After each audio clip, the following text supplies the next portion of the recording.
시청자 여러분 안녕하십니까? VOA 모닝뉴스 시작합니다. 미국 상원 의원들이 북한 정권의 정보 통제에 대응하기 위한 이른바 원비어법이 의회의 2023 회계연도 국방수권법안에 포함된 것을 환영하며 연내 법 제정에 대한 기대감을 나타냈습니다. 북한 정권의 잔혹성을 상기하고 인권 유린에 대한 책임을 묻는 데 중요한 법이라고 강조했습니다. 첫 소식 이조은 기자가 보도합니다. 로포트만 공화당 상원 의원은 7일 VOA에 보낸 성명을 통해 5년 전 북한에 억류됐다가 혼수 상태로 송환돼 직후 숨진 미국인 대학생 오토 원비어의 죽음은 북한 정권의 책임이 있다면서 그의 이름을 딴 오토 원비어 북한 검열감시 대응법 제정의 중요성을 강조했습니다. 원비어 법안은 북한 주민들의 정보 접근을 검열하는 데 연루된 해외 개인을 제재할 수 있는 권한을 대통령에게 부여하고 대북 방송을 확대하는 내용 등이 담겼습니다. 원비어의 고향 오하이오주 출신의 포트만 의원은 원비어법이 2023 회계연도 국방수권법안에 성공적으로 포함돼 기쁘다며 이 법안은 원비어가 계속 기억되고 그의 부당한 죽음에 책임이 있는 잔인한 북한 정권이 원비어의 죽음과 다른 무수한 인권 침해에 대해 책임을 지도록 하는데 도움이 될 것이라고 밝혔습니다. 그러면서 원비어가 부당하게 숨진 지 올해로 5주년이 됐다며 미 법안이 곧 법으로 제정되길 고대한다고 말했습니다. 포트만 의원이 대표 발의한 원비어법은 북한 정권의 정보 통제에 대응하기 위한 것으로 원비어의 이름을 딴 미국 의회의 두 번째 법안이며 민주당의 셰러드 브라운 상원 은행위원장과 상원 내 인권 코커스 공동의장인 크리스 쿤스 의원도 발의에 참여했습니다. 셰러드 브라운 의원도 이날 VOA에 보낸 성명에서 원비어를 숨지게 한 북한 당국의 비인간적인 대우는 잔혹한 김정은 정권을 상기시키다고 지적했습니다.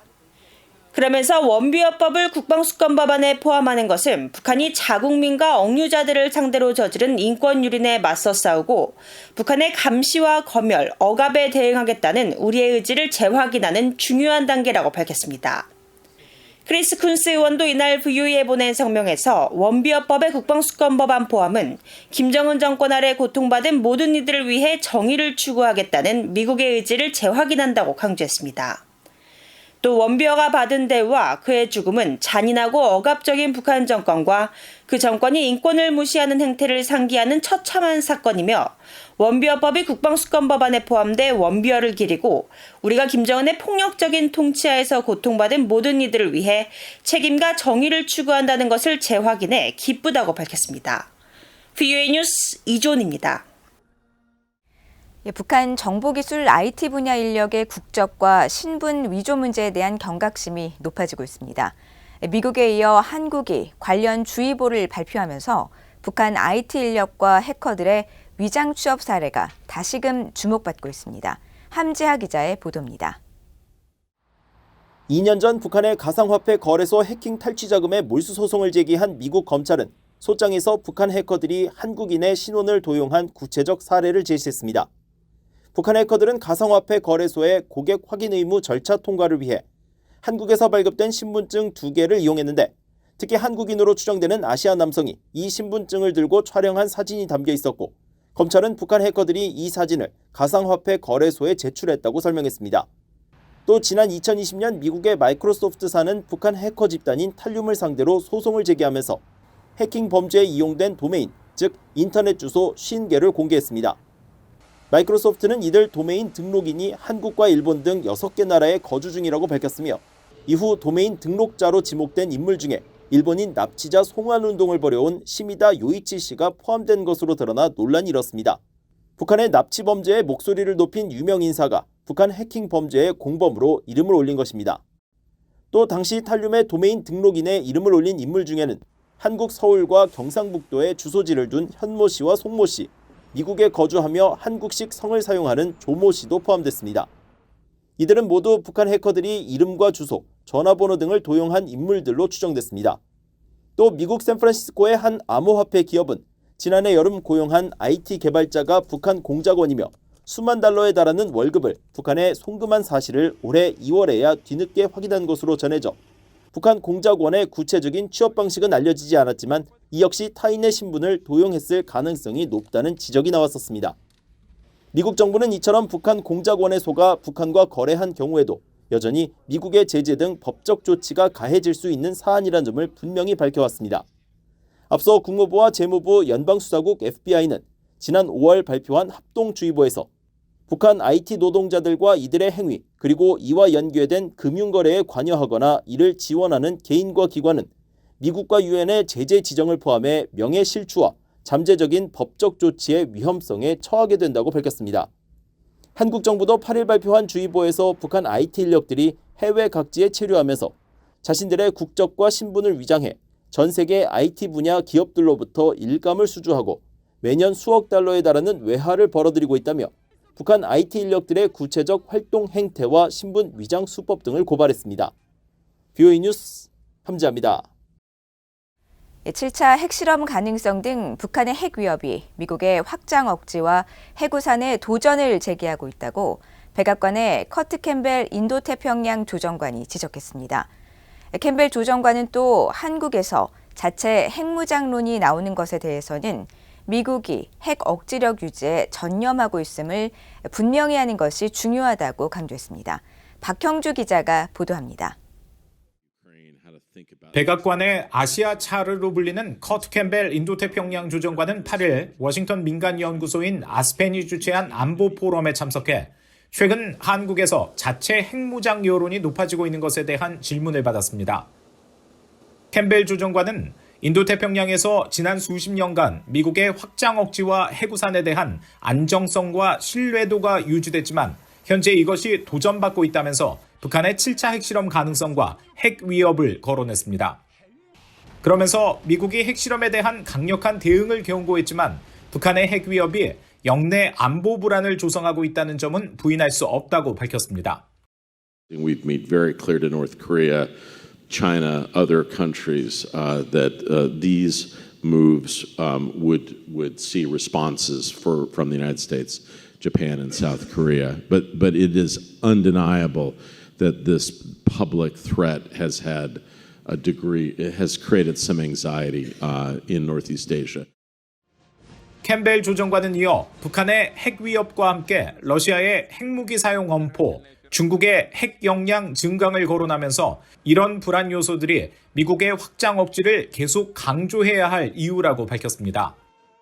자체 핵무장이 아니라 미국의 확장 억지 의지가 확고함을 한국, 일본 등에 분명히 하는 조치가 필요하다는 것입니다. We've got to make clear to Japan, to South Korea, to other countries that our nuclear deterrent remains robust and that we remain deeply committed again to nuclear deterrence in the Indo-Pacific. That's going to be a big challenge going forward, and I think it will be important.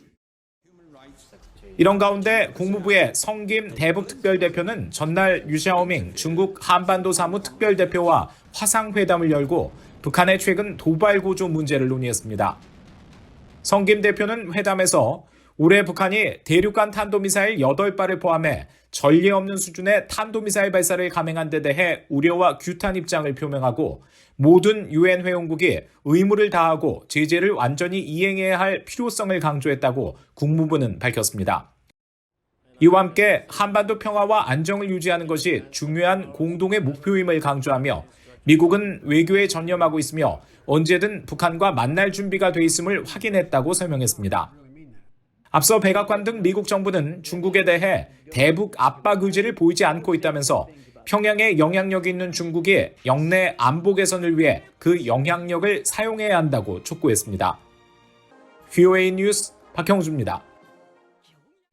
미국 국무부가 내년에 발간되는 인신매매 보고서 작성을 위해 북한의 강제노역 상황에 대한 정보 공개를 요청했습니다.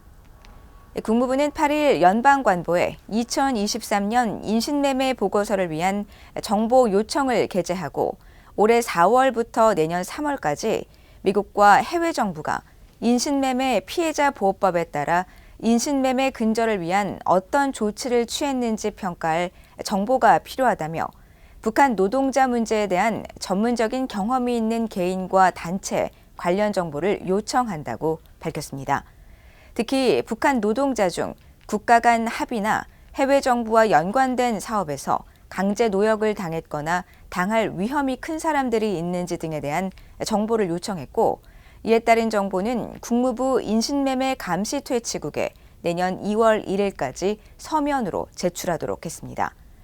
국무부는 매년 미국 정부와 해외 정부, 비정부 기구와 국제 기구들을 대상으로 인신매매 관련 정보를 취합해 인신매매 보고서를 발표하고 있으며, 올해 발간된 인신매매 보고서에서는 북한 당국이 수용소와 노동교화소를 운영하며 어린이들까지 대규모 강제 노동에 동원하고 해외 노동자를 파견해 강제 노동을 시키고 있다고 지적했습니다.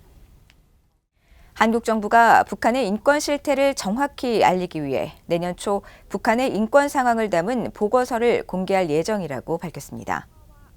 이효정 통일부 부대변인은 9일 정례브리핑에서 북한의 전반적인 인권 상황에 대해 국민들이 알 수 있도록 이르면 내년 3월쯤 백서 형식으로 북한 인권 현황에 대한 보고서를 발간해 공개할 예정이라고 밝혔습니다.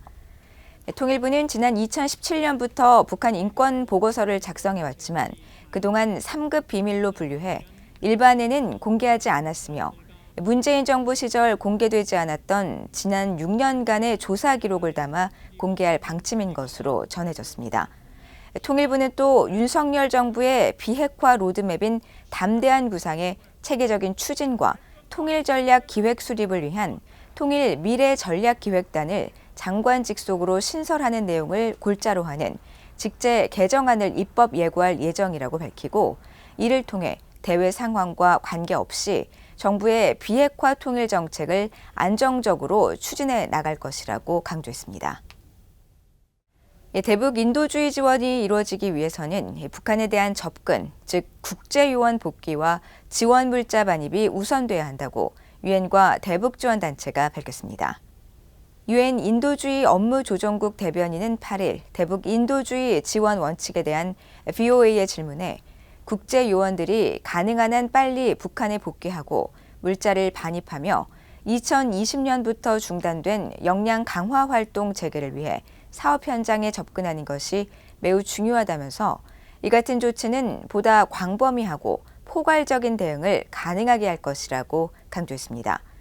그러면서 제한된 정보와 접근성 부족 등 현재의 도전에도 불구하고 유엔은 여전히 상황이 허락하는 대로 도움이 필요한 사람들을 돕기 위해 전념하고 있다고 밝히고, 유엔은 국제요원들의 북한 복귀를 기대하며 국제적 기준에 따라 내년 대북 인도주의 활동을 계속 계획하고 있다고 설명했습니다. 이상으로 VOA 모닝 뉴스를 모두 마칩니다. 시청해주신 여러분 고맙습니다.